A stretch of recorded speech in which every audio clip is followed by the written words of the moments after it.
Hello, my name is Bree, and today I'm going to be showing you how to do this problem. So this problem is addressing how to find values of a and b so that the function is continuous everywhere, and we have a piecewise function here. So our piecewise function is f of x, x squared minus 1 on the top and x minus 1 on the bottom if x is less than 1. Then we have ax squared minus bx plus 3 if x is between 1 and 2, including 1. And then we have 2x minus a plus b if x is greater than or equal to 2. And so the strategy in solving one of these problems, since we have two variables, we're also going to have to find the limit approaching two different numbers. And here I see 1 and 2 as the obvious numbers here. So we're going to be able to find the left limit and the right limit of both 1 and 2, and then we're going to set those equal to each other. And then that'll help us solve this problem. So we're going to start off with step 1. So I'm going to write step 1 here. Just to organize our work, I like to do it this way. So we're going to find the left limit of 1. So the limit of x approaching 1 from the left. And that's going to be, in this case, 1 approaching 1 from the left is going to be this equation here. So we get x squared minus 1 over x minus 1. And then in this case, we're going to want to factor this because there's a lovely way that we can break this down and make it much easier for ourselves. So this we should be able to see is a difference of squares. So we can turn this into the limit of x going to 1 from the left. And then this is x plus 1, x minus 1. And then over x minus 1. And then in this case, since we have the x minus 1 on the top and on the bottom, and these are being multiplied, we're going to be able to cancel these out. So then, I'll write it over here, the limit of x going to 1 from the left is simply going to be equal to x plus 1. So in this case, we're going to be able to now apply the limit. And then since the limit is 1, it's 1 plus 1, and that's equal to 2. So for this portion of the function, that's not the solution. This portion of the function, we've got 2. And so I'm circling that just so that it keeps obvious for us. It's a nice way to organize your work. And then the other thing we have to do here is find the left limit of 2. So the limit of x approaching 2 from the left. Or from the left, sorry. And then so if we look at it, we can see here that x is going to be approaching 2 using this function. So we're going to use ax squared minus bx plus 3 here. And so with this function, there is not much we can do to simplify it. So I'm going to apply the limit right away. So we know that the limit is 2. So that we're applying. So we get a 2 squared minus b times 2 plus 3. And we can make this look a little nicer than that. So what we're going to do here, so 2 squared we know is 4. So we have 4a minus 2b plus 3. And that's what we get to the left limit of 2. So now that we have these two, I'm going to go to step 2, which is finding the right limit of both 1 and 2. So step 2, the limit of x going to 1 from the right, and then we're going to look at it here. So we can see it's going to the right from 1. We've got the same function we used from the left for 2. So we're going to apply 1 as the limit for this function. So we get ax squared minus bx plus 3. And again, there's not much we can do to simplify this. So what we're going to be able to do is we're just going to simplify. So we go a, and then we're applying 1. So 1 squared minus b times 1 plus 3. And so in this case, 1 squared is 1, and 1 times b is 1. So what we're going to be left with here is very nice to work with. It's going to be a minus b plus 3, because the 1 is just here hiding behind that a and b. So we can circle that for this portion, and then we're going to find the right limit of x going to 2. So limit of x going to 2 from the right. So if we look at the function again, we can see that x going to 2 here is going to use this function. So we get 2x minus a plus b. And there's no way to simplify this really. I'm going to do the same thing and just plug in that 2.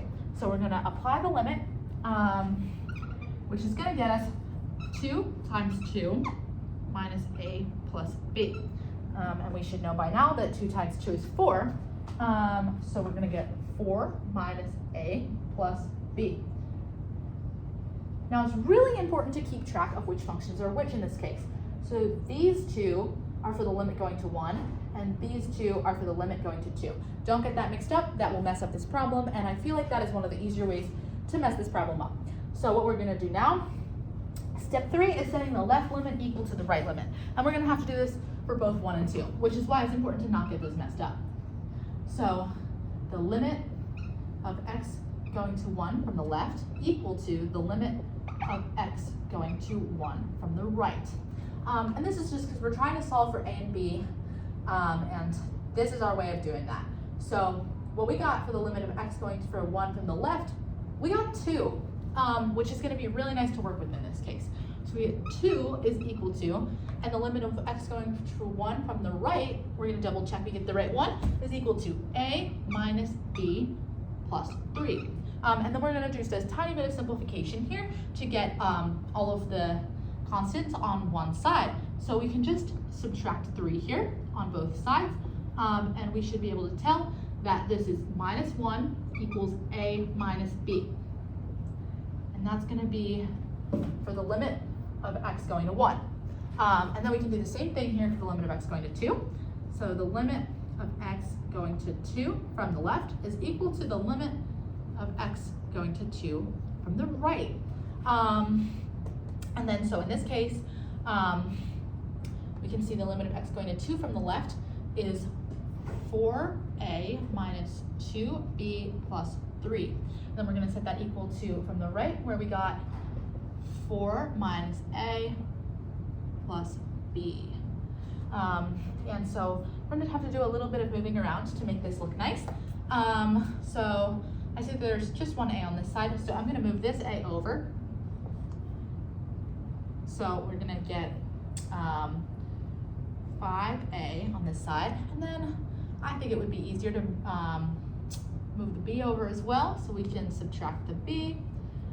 So we're going to get minus 3b. And then on this side, I'm going to keep the numbers over here. So we're going to subtract 3, and we're going to get equals 1. So here are our 2 equations that we're going to use to really solve this problem. So I'm going to come over here, and I'm going to really quickly just put these into a system of equations for us, so that we can solve this problem. So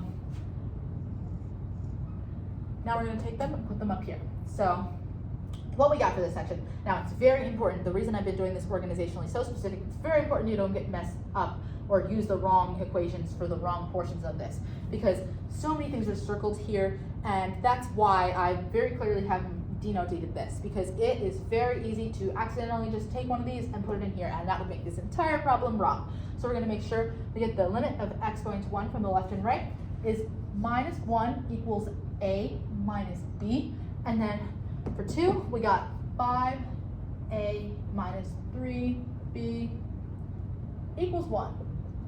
We can make this a little smaller. And so we're going to have to solve this as a normal system of equations now. And as you may remember from Algebra 2 or college algebra, the best way to do this is you're going to want to manipulate one of the equations you have here for a variable and then plug that into the other one. So this one looks a little nicer, a little easier to manipulate. So I'm going to take this, we have minus, I'm going to write it a little different. A minus b equals minus 1. Well, see what I did there. Just, I like this to be on the left side. It's just nicer to look at. And it doesn't matter which equation you pick here, and it doesn't matter which variable you manipulate for. It'll work in any case as long as you do it correctly, but this is the way I'm going to do it. So I'm going to solve here for a. So in this case, a, if you subtract the b from both sides, is going to be equal to, well, you're going to have to add the b, my bad. So it's going to be equal to b minus 1. I hope we can all see that. So we're going to be able to take this we have here and plug it into this. So anywhere where there's an A, I'm gonna plug in B minus 1. So 5 times B minus 1 minus 3B equals 1. We can multiply this out and solve. So we get 5B minus 5 minus 3B equals 1.